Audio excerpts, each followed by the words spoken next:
السلام علیکم، میں ہوں عبید اللہ صدیقی اور اگست کے اس مہینے میں جہاں حکومت کا تیسرا سال چل رہا ہے، وزیر اعظم شہباز شریف ہیں، ایسے میں ان کے پرانے ساتھی جنہوں نے اپوزیشن کے دنوں میں ساتھ بیٹھ کر اس وقت کے وزیر اعظم کو پہلی بار آئینی طریقے سے گھر بھیجا تھا، اب وہ دوبارہ ایک نئے اتحاد، ایک نئے اپوزیشن اتحاد کی صورت میں میدان عمل میں آ چکے ہیں۔ نام آپ سب کو پتہ ہے، مولانا فضل الرحمن۔ پی ڈی ایم ون کی حکومت، آپ پر پی ڈی ایم تھی، پھر اس کی ون حکومت دیکھی اور پھر ٹو ڈیفینیٹلی کنٹینیوٹی میں جاری ہے، لیکن مولانا باہر ہیں، مولانا اپوزیشن میں ہیں، نون لیگ سے بھی ناراض ہیں، پیپلز پارٹی سے بھی ان کے اپنے گلے شکوے ہیں، لیکن ظاہر ہے پیپلز پارٹی اگر راستہ چنتی ہے مولانا کے ساتھ آنے کا تو ان کے لیے کچھ گنجائش نظر آتی ہے، لیکن اس پلڑے میں جو وزن ڈالا ہے وہ ظاہر ہے پاکستان تحریک انصاف اور تحریک تحفظ آئین پاکستان نے ڈال دیا ہے، اور اب کوشش یہ کی جا رہی ہے کہ کسی طرح پیپلز پارٹی یہ طے کر لے کہ جو اس کا ربط تھا، مومنٹم تھا، تنقید تھی، جو اس کے ایکچول نظریات ہیں جس کا وہ اظہار کرتی ہے الیکشن کیمپین میں، فارم 47، کرپشن، دیگر معاملات، اس سب کی طرف لوٹے اور اپوزیشن اتحاد کا حصہ بنے اور حکومت کو ٹف ٹائم دے۔ تو کیا ایک اور عدم اعتماد سر پر کھڑی ہے؟ کیا شہباز شریف سے اس عدم اعتماد کا بدلہ لیا جائے گا جو انہوں نے پاکستان کی تاریخ میں پہلی بار رائج کی پیپلز پارٹی کے ساتھ مل کے اور ایک وزیر اعظم کو گھر بھیجا؟ کیا شہباز شریف کے گھر جانے کا وقت ہوا چلا ہے یا پھر یہ سب صرف اور صرف باتیں ہیں اور ایسا کچھ بھی کی کیا تیاری ہے؟ اس کو ان ڈیٹیل ڈسکس کریں گے۔ مجھے نعیم حیدر پنجوتا صاحب جوائن کر رہے ہیں پاکستان تحریک انصاف سے، بابر نواز خان صاحب مجھے پاکستان مسلم لیگ نون سے جوائن کریں۔ بہت شکریہ جی آپ دونوں حضرات کا، thank you for your time. Panjota Sahib, یہ بنیادی طور پہ آپ سمجھتے ہیں کہ مناسب وقت ہے، بدلہ لینے کا وقت ہے حکومت سے اس عدم اعتماد کا جو پاکستان کی تاریخ میں پہلی بار ہوئی، اور حکومت سے اس چیز کا بدلہ لینا ہے کہ جو پہلے عدم اعتماد ہوئی وہ، یا اب جو ہو رہا ہے یعنی شفا نہیں لائے پیمز لے گئے، ایگزیکٹلی آپ کا غصہ اگر ہے تو کس چیز پر ہے اس مومنٹ میں؟ بہت شکریہ، بڑی نوازش آپ نے موقع دیا۔ دیکھیں، فرسٹ آف آل تو ہمارے لیڈر نے ہمیشہ ہمیں کہا کہ میں بدلے کی سیاست کرنے والا شخص نہیں ہوں، نہ میں بدلہ لوں گا، نہ میں بدلے کا دل میں رکھتا ہوں، کہ بدلہ وہ لیتے ہیں جو خود دل کے چھوٹے آدمی ہوتے ہیں۔ عمران خان صاحب ایک بڑے آدمی ہیں، معاف کرنے والے آدمی ہیں، کبھی بدلے کی سیاست انہوں نے نہ کی ہے، نہ اس کو ترجیح دیتے ہیں، نہ ہی تحریک انصاف کا کوئی ورکر اس حوالے سے یہ نقطہ نظر رکھتا ہے۔ دوسری یہ چیز ہے کہ دیکھیں، رجیم چینج جو ہوا وہ سائفر تھا، سائفر آیا اور سائفر پہ عمران خان صاحب کو 14 سال سزا ہوئی۔ امریکہ کی ہم نے بدترین غلامی کرتے ہوئے فوری طور پر جو ہے اس حکم نامے کو ایگزیکیوٹ کیا اور عمران خان صاحب کی حکومت کو انہوں نے ہٹا دیا۔ تو آج بھی جو نقطۂ نظر ہے ہمارا، ہم یہ چاہتے ہیں کہ ملک میں فری اینڈ فیئر الیکشن ہو، عوامی مینڈیٹ کو تسلیم کیا جائے، جس کے لیے ہماری جدوجہد ہے کہ رول آف لا جب تک قائم نہیں ہوگا، آپ 1000 صوبے بنا لیں، معاملہ آگے نہیں بڑھ سکتا۔ دوسری یہ چیز ہے کہ عمران خان صاحب کا یہ قانونی اور آئینی حق ہے کہ جہاں وہ مرضی یعنی ڈاکٹر سمجھتے ہیں، ان کے ذاتی معالجین سمجھتے ہیں یا وہ خود سمجھتے ہیں کہ ان کا ٹریٹمنٹ ٹھیک نہیں ہو رہا، جو کہ نہیں ہوا، جس پر سپریم کورٹ نے بھی سمجھتے ہوئے کہ ان کا ٹھیک نہیں ہوا تو انہوں نے علاج کا حکم دیا، ایگزامینیشن کا حکم دیا۔ اب پیرنٹس جہاں پر انہوں نے کہا کہ سی ٹی اے ہارٹ کے کرائے جائیں، ان کے ٹیسٹ کا کہا، تو وہ مشینیں ہی اویلیبل نہیں ہیں، نہ وہاں پر ریٹنا کے اسپیشلسٹ ہیں، تو لہٰذا ان کا ٹریٹمنٹ ٹھیک جگہ پر ہونا چاہیے، اور اس کے لیے جو سپریم کورٹ کا حکم نامہ تھا اسے عمل کرنا چاہیے تھا، انہوں نے عمل نہیں کیا، جس کی وجہ سے ہم سپریم کورٹ گئے اور آج ہم نے جلد سماعت کی درخواست دی ہے۔ رجسٹرار سے بھی ہماری ملاقات ہوئی ہے، انہوں نے کہا ہے کہ ہم لگاتے ہیں، کوشش کرتے ہیں، چیف جسٹس صاحب سے ہم بات کرتے ہیں کہ آپ درخواست دے رہے ہیں تو انشاءاللہ تعالیٰ کہ اس ویک کے اندر آپ کی سماعت، آپ کے کیس کی سماعت لگ جائے۔ میں ذرا بابر صاحب سے پوچھنا چاہ رہا ہوں، بابر صاحب، یہ جو ساری صورتحال ہے اس میں دیکھیں، انہوں نے جب میاں محمد نواز شریف کی طبیعت خراب ہوئی، آپ کو علاج کی سہولت دی، آپ کو باہر بھیج دیا، وہ 50 روپے کے اسٹیمپ پیپر کی بات کرتے ہیں لیکن چلیں باہر بھیج دیا، ابھی بھی وہ کہہ رہے ہیں بدلے کی سیاست ہمارا شیوا نہیں ہے۔ آپ کیوں ان سے بدلہ لے رہے ہیں؟ آپ کیوں انہیں ایسے اسپتالوں میں لے کے جا رہے ہیں کہ جہاں پر بنیادی طور پر طبی سہولتیں ہی نہیں ہیں، اور توہین عدالت بھی کر رہے ہیں آپ؟ میرے بھائی، سب سے پہلے تو میں یہ بتاتا چلوں کہ توہین عدالت کسی قسم کی بھی نہیں ہوئی۔ عدالت کے حکم کے مطابق ان کو فیملی سے ان کی ملاقات بھی ہوئی، اور عدالت کے حکم کے مطابق ان کو شفا انٹرنیشنل کے ڈاکٹروں کے سامنے چیک اپ کروایا گیا۔ اس کی جہاں تک انہوں نے بات کی کہ آنکھوں کا علاج وغیرہ کی، تو وہاں پہ ان کی بہن نے اگلے دن پریس کانفرنس کی اور انہوں نے اس میں باقاعدہ اطمینان کا اظہار کیا کہ ہم سارے بڑے مطمئن ہیں کہ عمران خان کی آنکھ کا مسئلہ اب حل ہو گیا ہے۔ الحمدللہ وہ بھی ٹھیک ہو گیا.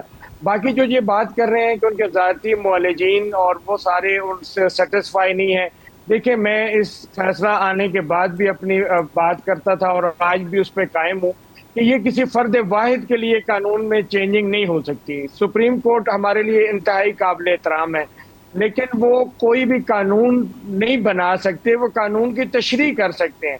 اور قانون یہ کہتا ہے کہ کوئی بھی قیدی اس کو جو اندر اس کے ایک ہاسپٹل میں ڈاکٹر ہوتا ہے، وہ ڈاکٹر اس کو ریکمینڈ کرتا ہے، اور وہ جب دیکھتا ہے کہ اس کا علاج اندر اویلیبل نہیں، وہ باہر کے لیے ریکمینڈ کرتا ہے. جب باہر کے سرکاری ہاسپٹل میں لے کے جاتے ہیں اور وہاں کا ہاسپٹل سمجھتا ہے کہ اس کا علاج کی فیسلٹی ہمارے پاس نہیں ہے، تو وہ پھر اس کے اوپر ایک بورڈ بیٹھتا ہے، اور بورڈ کی اجازت پھر جو ہے اس کے ایگزیکٹو کی مدد سے اور کیبنٹ کے اپروول سے جو ہے اس کو پرائیویٹ بھیجا جاتا ہے. جس طرح یہ نواز شریف صاحب کی بات کر رہے ہیں، یہ تمام پروسیجر جو ہے اڈاپٹ کیے گئے تھے، اور وہ اڈاپٹ کرنے کے بعد پھر وہاں کی وزیر جو صحت تھی یاسمین راشدہ صاحبہ، انہوں نے باقاعدہ اس کی پریزنٹیشن دی فیڈرل کیبنٹ کو، اور فیڈرل کیبنٹ نے اپروول دی تھی.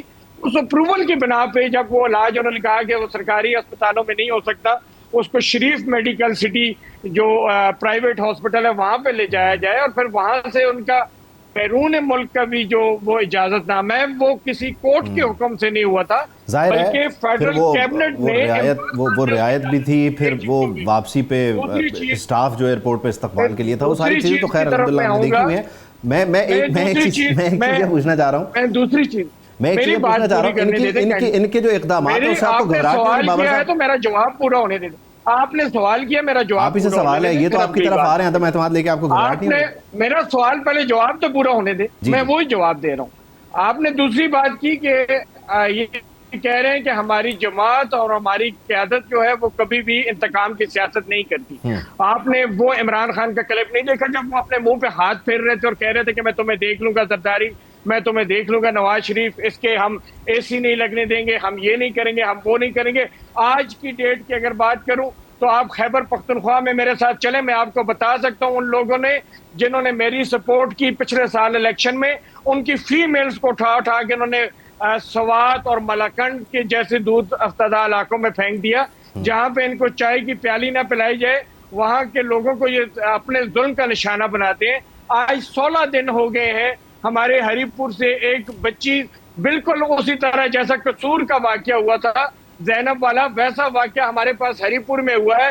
وہاں پہ نہ سی ایم موجود ہے، نہ کوئی کیبنٹ موجود ہے، ایون وہاں ہری پور کے جو ان کے اپنے ایم پی ایز ہیں پی ٹی آئی کے، وہ لوگ موجود نہیں. میرے بھائی آپ پھر کہتے ہیں کہ یہ لوگ پنجوتا صاحب، یہ گورننس تو ایک چیلنج رہی ہے نا پنجوتا صاحب، گورننس تو ایک چیلنج رہا ہے. خیبر پختونخوا حکومت کی ساری کوشش سیاست ہے، گورننس تو ایک چیلنج ہے، اور آپ کا یہ مسئلہ وفاق میں بھی رہا. بنیادی طور پہ وہ کہتے ہیں کہ آپ یہ ساری مینجمنٹ کرتے رہے اور کارکردگی نہیں دکھائی، تبھی عدم اعتماد آ گئی. ان کے خلاف عدم اعتماد کا کیا جواز ہے؟ آپ کی تو اپنی کارکردگی نہیں ہے ان کے بقول.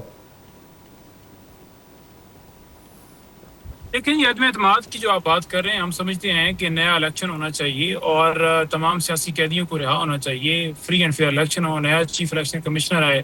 اب دیکھیں نا، چیف الیکشن کمشنر اپنی مدت پوری کر چکے ہیں، اس کے باوجود وہ کیوں سیٹ پہ بیٹھے؟ اس لیے کہ 8 فروری کو ڈاکہ مارا گیا، وہ ڈاکہ مروایا انہوں نے. اس لیے کہ جی بی کے اندر الیکشن دھاندلی کرائی گئی.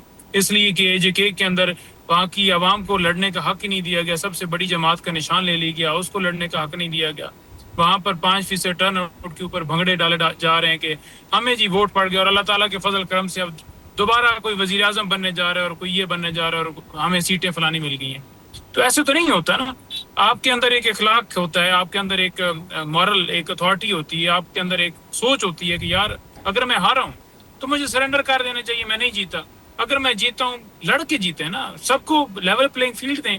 یک طرفہ میچ کھیلنا اور پھر کہہ دینا جی کہ شکر الحمدللہ، عجیب ہی بات ہے. دوسری چیزیں دیکھیں، انہوں نے کہا کہ عمران خان صاحب کا پراپر ٹریٹمنٹ ہو گیا.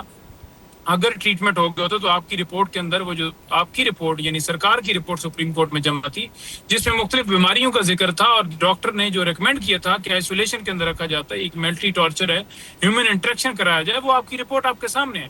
اب جب پیمز میں آپ نے ٹھیک علاج نہیں کیا، آپ جب خان صاحب جیل میں تھے وہ بار بار کہتے رہے، انہوں نے کہا کہ 3 مہینے غفلت کی گئی، بی بی کی آنکھ کے اوپر 10 دن غفلت کی گئی.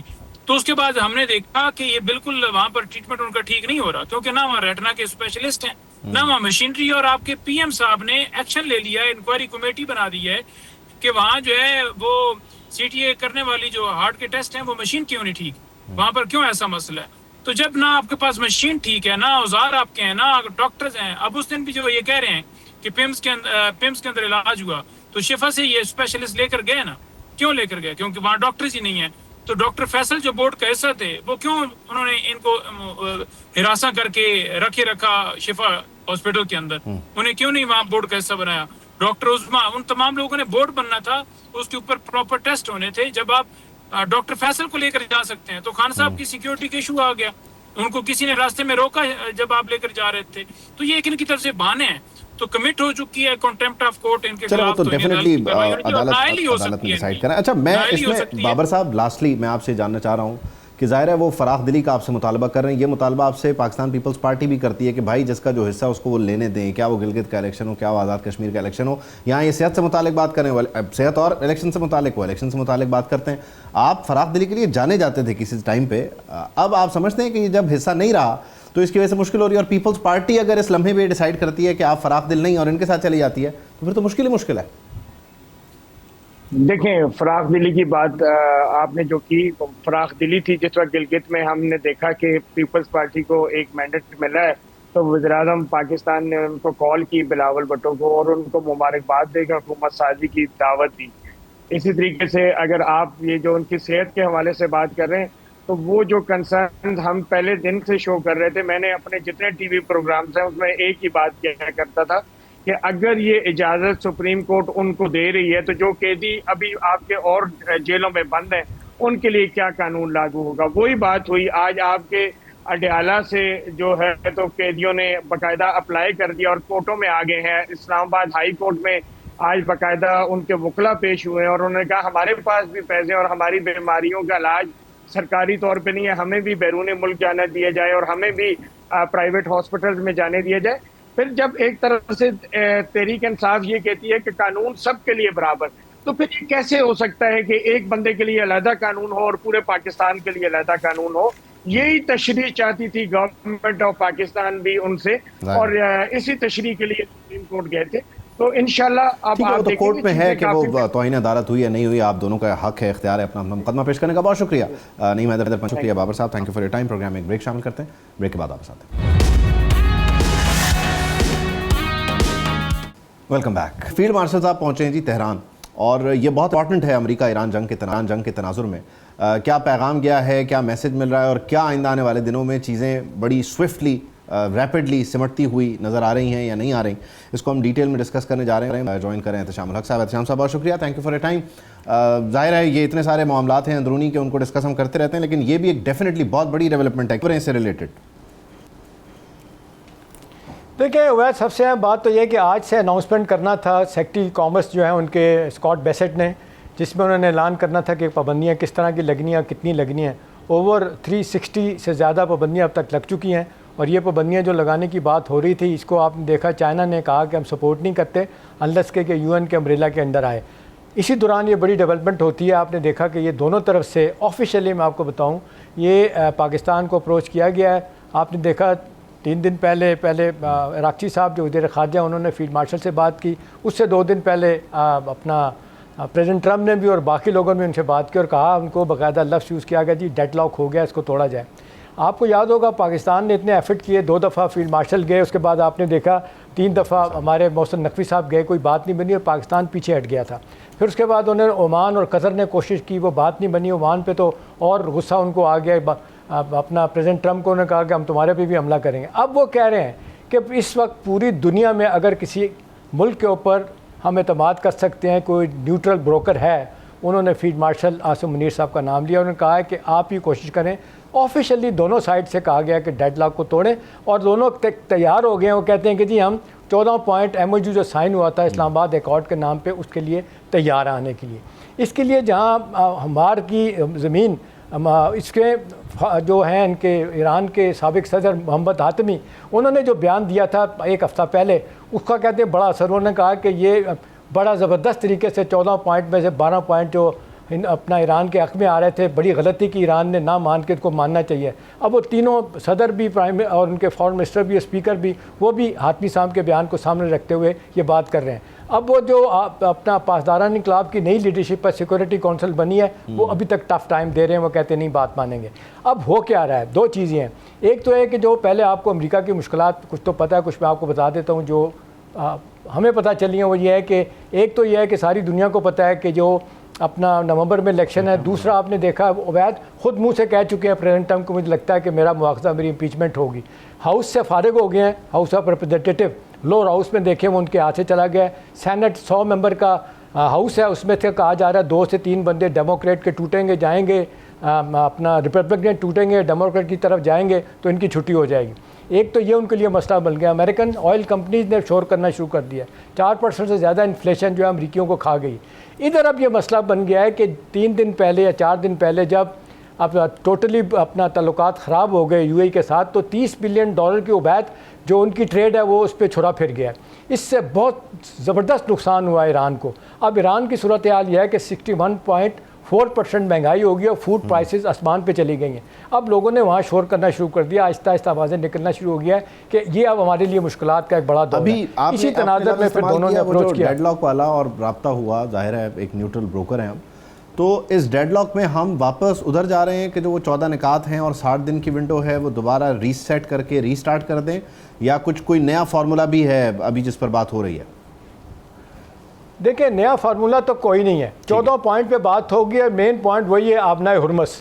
اس کے لیے کہا جاتا ہے کہ دونوں طرف سے فلیکسیبلٹی دکھائی جا رہی ہے. امریکن تو کہتے ہیں کہ جی ٹھیک ہے ہم تو فار دا ٹائم بینگ ہم چیخیں مار رہے ہیں کہ بلاکڈ ہمارا کیا بھی ہوا ہے, ادھر سے یہ بھی کر رہے ہیں. دوسری پریشانی کی بات امریکیوں کے لیے یہ ہے جو میری اطلاع ہے وہ یہ ہے کہ اپنا عبید ایران نے جو ایک نیا کام شروع کر دیا, تیل نہیں بک رہا ان کا. انہوں نے آبنائے حرمس سے تھوڑی دور 12, 15, 25 میل کے فاصلے پہ کہا جا رہا ہے کہ اپنا تیل سمندر میں بہانا شروع کر دیا ہے.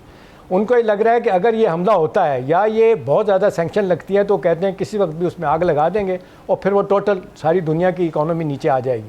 یہ امریکیوں کو بھی بات سمجھ آ رہی ہے, ان کے ایجنسیز کے جو لوگ ہیں سیکورٹی کے لوگ بھی باتیں کر رہے ہیں. اب اگلا مرحلہ یہ ہے کہ اب کیا ہونے جا رہا ہے, کیا مانیں گے. دیکھیں اب پاکستان جا کے جو فیلڈ مارشل صاحب نے ان سے بات کرنی ہے وہی جو ہم پہلے بھی بات کرتے ہیں کہ یہ گیو اینڈ ٹیک ہوگا, آپ کو کچھ ملے گا کچھ ان کو ملے گا.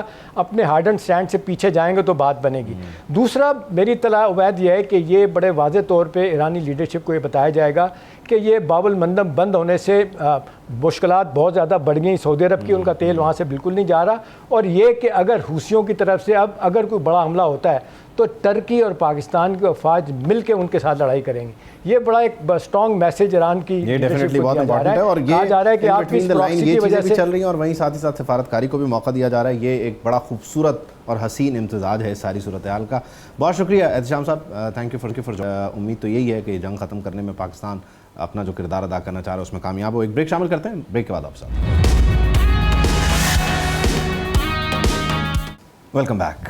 ہنا جاوید کا کیس آپ سب کے سامنے ہے. راولپنڈی میں یہ اندوہناک واقعہ پیش آیا ہے. ایک ہستی مسکراتی پروقار اعلیٰ تعلیم یافتہ خاتون جو کہ قومی اسمبلی سیکریٹریٹ کے میڈیا سیل میں رہی, ایوان صدر کے میڈیا ونگ میں ذمہ داریاں نبھا رہی تھیں, جس نے باوقار زندگی گزاری, مگر کون جانتا تھا کہ 4 دیواری کے اندر اس کے ساتھ کیا ہولناک کھیل کھیلا جا رہا تھا. 9 ماہ قبل ہنا جاوید نے شادی کی اور بظاہر باہر سے ایک خوبصورت رشتہ, مگر اندر ایک خوفناک اس کی تفصیل اب سامنے آنا شروع ہوئی ہے, کیونکہ بہت سارے دوست, رشتہ دار, عزیز یہ بات کر رہے ہیں کہ ہنا ان 9 ماہ میں رابطہ نہیں رکھ پائیں, ملاقاتیں نہیں کر پائیں. اگر کسی سے ملی بھی ہیں تو وہ ہنا نہیں تھی جسے وہ شادی سے پہلے جانتے تھے. ان کا جو رہن سہن کا طریقہ تھا, مزاج تھا, گفت و شنید کا انداز تھا, معاملات تھے, سب بدل چکے تھے. اور سب یہ سوال اٹھا رہے تھے یا آپس میں بات کرتے ہوئے کنسرن کا اظہار کر رہے تھے کہ ہنا کے ساتھ آخر کیا ہو رہا ہے. ان کی صحت بھی تیزی سے گر رہی تھی, لیکن ہنا کے ساتھ کیا ہوا ہے یہ اب سارے پاکستان کو پتہ ہے, سارے معاملات ہیں, لیکن ابھی بھی اس کیس سے متعلقہ بہت سارے سوالات ہیں کہ ایگزیکٹلی یہ ہوا کیا ہے. جو شخص اس میں نامزد ہے جس سے ابھی تفتیش ہو رہی ہے, فیصل امام نام کا جو شخص ہے جو کہ شوہر ہے, اس سے متعلق مبینہ طور پر یہ پتہ چل رہا ہے کہ وہ پہلے بھی ہراسمنٹ کے سنگین الزامات پر اپنی نوکریوں سے برطرف ہوا ہے. پھر یوٹیوب پر جو ان کے لیکچرز موجود ہیں اس میں بھی وہ کچھ اس قسم کی گفتگو کرتے ہوئے نظر آ رہے ہیں کہ جس کو دیکھا جائے تو جو ان کی مینٹل سٹیٹ ہے اس پر بہت سارے سوالات اٹھتے ہیں کہ یہ اس ذہنیت کا آدمی مختلف جامعات میں پڑھا رہا تھا, کس قسم کے سوالات دریافت کر رہا تھا, کیا باتیں کر رہا تھا, یہ ایک الگ معاملہ. وہیں ساتھ ہی ساتھ جو ملازم ہے ذیشان نام کا, وہ اب تک اپنے 3 بیان بدل چکا ہے. وہ کہتا ہے ایک میں کہ جی میں نے منصوبہ بندی کی, میں نے قتل کیا. دوسرے میں کہتا ہے کہ جی فیصل اور حنا صاحبہ کی لڑائی ہوئی اور انہوں نے ان پر تشدد کیا, مار پیٹ کی, پھر مجھے بلایا اور میں نے جو ہے ان کے ساتھ مل کر ان کی مدد کی اور ہم نے جو ہے ان کی زندگی کا خاتمہ کیا. اسی طرح جو ہے ایک تیسرا بیان یہ ہے کہ جی میں نے جو ہے خود سے یہ سارا کچھ کام جو ہے وہ انجام دیا ہے اور میں نے ان کی لاش کو واش روم تک پہنچایا ہے. کچھ یہ بھی بتاتے ہیں پولیس ذرائع کہ جی یہ شخص جو ہے یہ چوری بھی کرتا رہا ہے, یہ ملازم, تو شاید ایسا ہو سکتا ہے کہ چوری کرتے ہوئے پکڑا گیا اور پھر اس نے قتل کر دیا. لیکن سوال ہیں, ظاہر زیر تفتیش ہے معاملہ, فورنزک ہو رہا ہے, کچھ ڈیجیٹل ریکارڈ جو ہے وہ پنجاب فورنزک سائنس ایجنسی بھیج دیا گیا ہے. سوالات بہت ہیں, لیکن اس فیملی کو, اس گھر کو اور خاص طور پر حنا کو سمجھنے کے لیے ہم نے کوشش کی ہے کہ ہم حنا کی عزیز اور ان کی قریبی دوست سمیہ زیب صاحبہ سے بات کریں اور جاننے کی کوشش کریں. سمیہ, بہت شکریہ, thank you for your time. یہ بتائیے گا کہ آپ کی حنا سے ریگولرلی بات ہوتی تھی, ملاقات رہتی تھی, کس طرح کا آپ سے ان کا کانٹیکٹ تھا, تعلق رہتا تھا؟ جی, ہم لوگوں کی بہت فریکوینٹلی ملاقات تو نہیں ہوتی تھی, لیکن چونکہ وہ میری بہن کی نند تھیں تو ہم لوگ ان کے تھرو ان کے بارے میں اپڈیٹڈ رہتے تھے, ان سے پوچھتے رہتے تھے, اور یوزلی اوکیزنس پہ ہم لوگ کی ملاقاتیں ہوتی تھیں یا کوئی نہ کوئی دعوتیں, اس پہ ہم لوگ ایونٹس پہ ملتے رہتے تھے. جی. اور آخری بات یا ملاقات آپ کو یاد پڑتا ہے ایگزیکٹلی کب ہوئی تھی؟ آئی بلیو عید پہ ملاقات ہوئی تھی, اور اس سے پہلے شادی پہ ہوئی تھی. مجھے ایسا پراپرلی یاد نہیں ہے کہ ہماری لاسٹ ملاقات. ٹھیک ہے, اٹس اوکے. مجھے یہ بتائیے گا کہ ظاہر ہے آپ شادی سے پہلے بھی ان سے ملتی رہی ہوں گی اور شادی کے بعد بھی ملتی رہیں. شادی کے بعد ان کا ایونٹس میں آنا, مختلف تقریبات میں آنا اسی طرح رہا جیسے پہلے وہ شرکت کرتی تھیں, یا وہ لمٹ ہوا؟ اور اگر وہ آتی رہیں تو کیا ان میں کچھ تبدیلی تھی ان کے رویے میں, بات چیت میں خوف, سہمی ہوئی یا کچھ اس طرح کی علامات؟ اچھا, شادی کے بعد جو ہے نا ہم لوگوں نے ان کو اپنی طرف مدعو کرنے کی کوشش کی, ان کی دعوت کی ان کے اور ان کے ہسبینڈ کی شادی کے بعد, تو وہ کوئی نہ کوئی ایکسکیوز ہوتا تھا جس پہ وہ منع کر دیا کرتے تھے. اسی طرح ابھی ریسنٹلی انہوں نے اپنی ایک دوست ہے NITB میں, ان سے جا کے ملاقات کی تھی جولائی کے مہینے میں. تو وہ ان کا یہی اوپینین تھا کہ جب حنا ان سے ملنے آئی ہیں تو حنا پہلے سے زیادہ کمزور لگ رہی تھیں اور بڑی خاموش لگ رہی تھیں, اور ایسے لگ رہا تھا کہ جیسے she has let go of her self as per Hare statement, کہ جیسے وہ اپنے آپ پہ انہوں نے گیو اپ کیا ہوا ہے اور اپنا کوئی خاص خیال نہیں رکھ رہی. اسی طرح حنا آپ پہلے سے بہت خاموش ہو چکی تھی, اور یہ بات ان کے گھر والے بھی جب ان سے پوچھتے تھے کہ آپ ٹھیک ہیں, آپ کو کوئی پریشانی نہیں ہے, پریشانی تو نہیں ہے, تو جو آبویسلی وہ چونکہ اپنے گھر والوں کو پریشان نہیں کرنا چاہتی تھی تو وہ کچھ بھی ایسا شیئر نہیں کرتی تھی. تو یس, شادی کے بعد ہم یہ بالکل کہہ سکتے ہیں کہ ان کے چہرے سے ہمیشہ پریشانی کے تاثرات ہی آتے تھے, لیکن وہ شیئر نہیں کرتی تھی. ٹھیک ہے. اور وہ مطلب اپنے گھر والوں سے بھی, بھائی سے, والدین سے کبھی انہوں نے ان ڈیٹیل اپنے شوہر کے رویے سے متعلق, یا عموماً ویسے بھی جب خواتین گھر آتی ہیں تو اپنے جو معاملات ہوتے ہیں اس سے متعلق سہیلیوں کی طرح والدہ سے بات کرتی ہیں یا اپنی بھابھیوں سے بھی بات کر لیتی ہیں, کبھی انہوں نے کوئی ڈیٹیل شیئر کرنا چاہیے شوہر سے متعلق, یا پھر کبھی سسرال سے متعلق کہ وہاں ان کو کس طرح کی چیزوں کا سامنا ہے؟ اچھا دیکھیں, جہاں تک حنا کی بات ہے نا, حنا یا ہم جو مشرقی خواتین ہوتی ہیں, ہماری یہی کوشش ہوتی ہے کہ شادی کے بعد جو سسرال کے ایشوز ہیں وہ سسرال میں ہی رہیں, اور جو میکے کے ایشوز ہیں وہ میکے میں ہی رہیں. اور آپ مطلب لڑکیوں کی یہی کوشش ہوتی ہے کہ کانفلکٹ نہ ہو, یا ایسی کوئی بات وہ نہ کر دیں جو کہ کل کو سسرال یا میکے کے بیچ میں بدمزگی کا باعث بنے. ابھی چونکہ ان کی شادی کو اتنا عرصہ ہی نہیں ہوا تھا, تو اس میں یہ چیز اگر تو وہ ان کی یہی کوشش تھی کہ چونکہ ابھی شادی کو اتنا وقت نہیں گزرا, ابھی تو سال بھی نہیں ہوا تھا, تو وہ اپنی شادی کو سیو کرنا چاہتی تھی. ان کو شاید یہی امید تھی کہ چیزیں ان کے بیچ میں بہتر ہو جائیں گی اور وہ شاید اس شادی کو بچا پائیں گی. بٹ انڈر دا سرفیس وہاں پہ ان کے ساتھ کیا ظلم اور زیادتی ہو رہی تھی اس کے بارے میں انہوں نے فی الحال فیملی کے ساتھ یا کسی کے ساتھ کچھ بھی شیئر نہیں کیا تھا.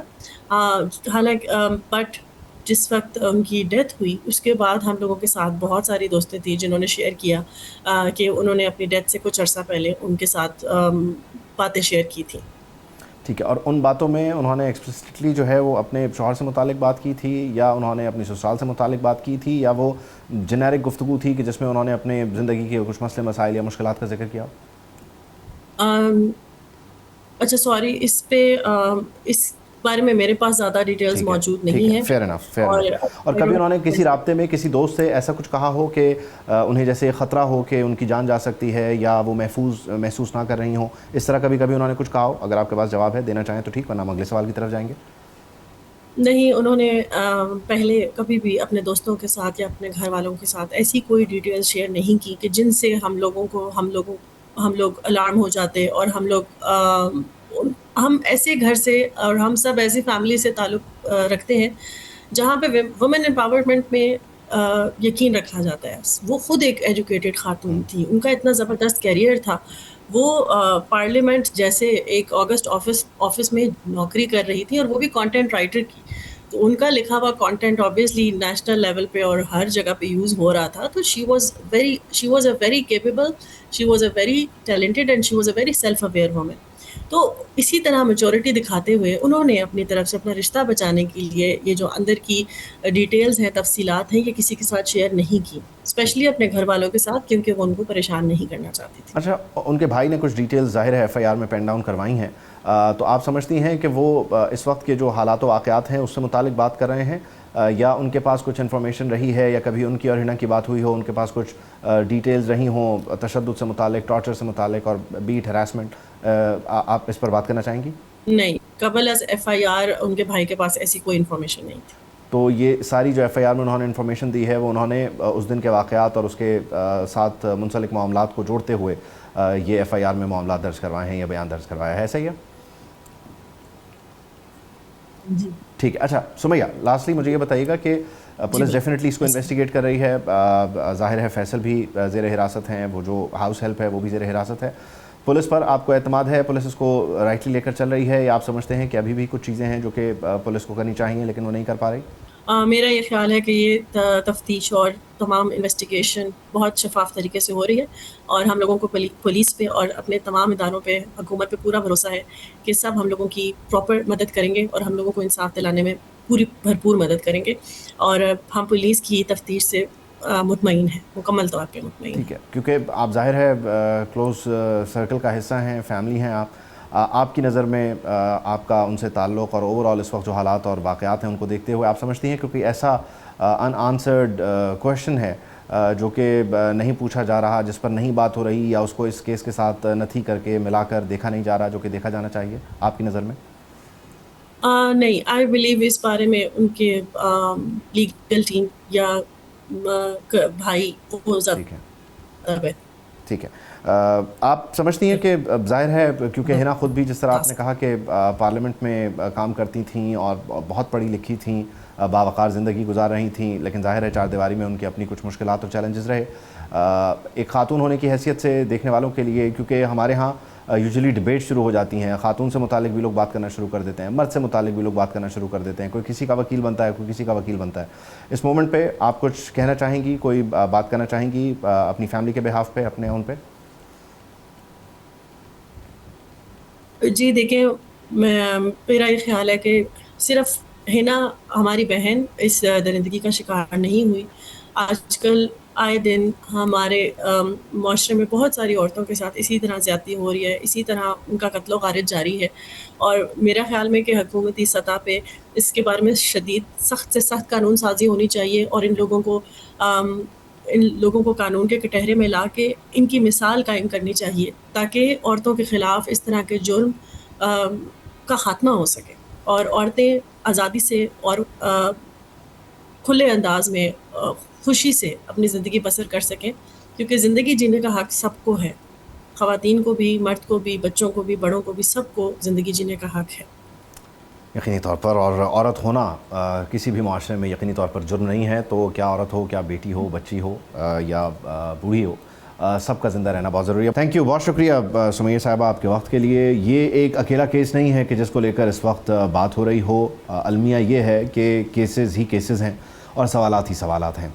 میر رضا علی خان کا کیس آپ سب کے سامنے ہے, اور ڈیفینیٹلی آج کا دن جو جوڈیشل کمیشن ہے اس کے قیام سے متعلق تھا. دن کا پہلا حصہ اس بحث میں گزرا کہ جوڈیشل کمیشن نہیں JIT ہونی چاہیے, لیکن پھر یہ خبر آئی کہ جوڈیشل کمیشن بن چکا ہے. میر رضا کی جو فیملی ہے وہ یہ کہتی ہے کہ جوڈیشل کمیشن ان کے لیے قابل قبول نہیں ہے, اور JIT وہ بنوانا چاہتے ہیں, جس کے لیے انہوں نے سندھ ہائی کورٹ سے بھی رجوع کیا ہے. اب خود میر رضا کی جو فیملی ہے اس نے یہ انٹرونشن مانگی تھی سندھ حکومت سے، وزیر اعلیٰ صاحب کو ایک خط لکھا تھا، لیکن انہوں نے کہا تھا کہ انکوائری کروائیں ان لوگوں کی جو اس کیس کو رائٹلی انویسٹیگیٹ نہیں کر رہے، اور پچھلی جو ٹیم تھی، جو پہلی ٹیم تھی پہلے پوسٹ مارٹم کے تناظر میں جو انویسٹیگیٹ کر رہی تھی اس کی غلطیوں کو کیری فارورڈ کر رہی ہے۔ اور دیکھیں ان کا یہ آپ کہہ لیجئے کہ سوال تھا کہ کہیں اس میں کوئی انفلوئنس کا معاملہ تو نہیں ہے، کوئی ایسا شخص تو نہیں ہے، کوئی ایسا گروپ، کوئی ایسا نیکسس جو اس ساری صورتحال کو خراب کرنے کے لیے، اس کے حقائق مسخ کرنے یا چھپانے کے لیے کوششیں کر رہا ہو۔ تو سندھ حکومت نے جوڈیشل کمیشن بنا دیا ہے، لیکن جوڈیشل کمیشن اپنے ٹی او آرز کے تحت تمام تر معاملات کے حساب سے حلف بھی لے سکتا ہے، ریکارڈ بھی طلب کر سکتا ہے، بڑا با اختیار ہوتا ہے، لیکن پھر فیملی کیوں نہیں مانتی؟ ان کا مسئلہ صرف یہ ہے کہ یہ بھی انفلوئنس نہ ہو جائے، اور وہ جے آئی ٹی مانگ رہے ہیں کہ جہاں پر ظاہر آپ کو پتہ ہے کہ مختلف اداروں کے لوگ بیٹھتے ہیں، ایک کمیٹی ہوتی ہے، ایک ٹیم ہوتی ہے، اور ان کے اپنے ٹی او آرز کے تحت وہ معاملات کو لے کے چلتے ہیں۔ اس سب کے بیچ میں جو ایک بڑی عجیب و غریب چیز تھی وہ یہ تھی کہ فیملی اور جو تحقیقاتی ٹیم ہے اس کے بیچ میں کمیونیکیشن گیپ ہے۔ آپ کو جبران ناصر نے ہمارے ہی پروگرام میں بتایا کہ ایک واٹس ایپ گروپ ہے جس میں ہمیں صرف یہ بتا دیا جاتا ہے کہ یہاں میٹنگ کے لیے آ جائیں، لیکن یہ نہیں پتہ چلتا کہ ہمارا جو کنسرن ہے، ہمارا جو سوال ہے اس کا جواب کیا ہے۔ تو پولیس کو اس کمیونیکیشن گیپ کو بھی فل کرنا چاہیے، اور جو مدعی ہیں ان سے بات کر کے، ان کی بات کو سن کے سمجھ کر آگے لے کر چلنا چاہیے، کیونکہ معاملات دن بدن الجھ رہے ہیں، سوال بڑھ رہے ہیں، اور پہلا post mortem, M L O کی غلطی، خودکشی، پھر اس کے بعد دوسرا پوسٹ مارٹم، قتل کا رخ، پھر منگیتر سے بات کرتے ہوئے خودکشی، پھر دوبارہ قتل کے معاملات، پھر 27 تاریخ کی جو آخری شام ہے جس میں رضا لوگوں سے مل رہا تھا، رابطے کر رہا تھا، وہاں سے پھر خودکشی کے سرے نے سر اٹھایا۔ تو یہ ممبل جمبل سی جو سچویشن ہے، یہ جو کنفیوژن ہے، یہ جو کیوس ہے، یہ خاتمہ مانگتا ہے، اور اس کا خاتمہ صرف اور صرف جوابات کی صورت ہی ممکن ہے، اور صاف شفاف تحقیقات کی صورت۔ یہ پتہ چلنا چاہیے کہ کراچی کے ایک نوجوان تاجر نے اپنی جان خود لی یا پھر اسے کسی نے قتل کیا، اور اگر قتل کیا تو کیسے قتل کیا، اور یہ سفاق قاتل اتنا آپ کہہ لیجئے ویل کیلکولیٹڈ کیسے تھا۔ اس نے سی سی ٹی وی میں بلیک سپاٹ بھی ڈھونڈے، اس نے لاش کو کہیں اور سے یہاں موو بھی کیا، کوئی ٹریس نہیں چھوڑا۔ تو یہ ایک test case definitely Sindh police کے لیے، سندھ حکومت کے لیے ہے، اور شاید یہ جوڈیشل کمیشن اس کے نتیجے تک پہنچے، لیکن فیملی کا مطمئن ہونا بھی بہت ضروری ہے۔ اس کیس پر ہم نظر رکھے ہوئے ہیں، اس کو آئندہ آنے والے دنوں میں بھی اس کی ڈیٹیلز آپ کے ساتھ شیئر کریں گے۔ ابھی پروگرام سے مجھے اجازت دیجیے، آپ سے ملاقات ہوگی انشاءاللہ کل۔ اللہ حافظ ناصر۔ سبسکرائب کریں اور بیل دبائیں تاکہ کوئی خبر رہ نہ جائے۔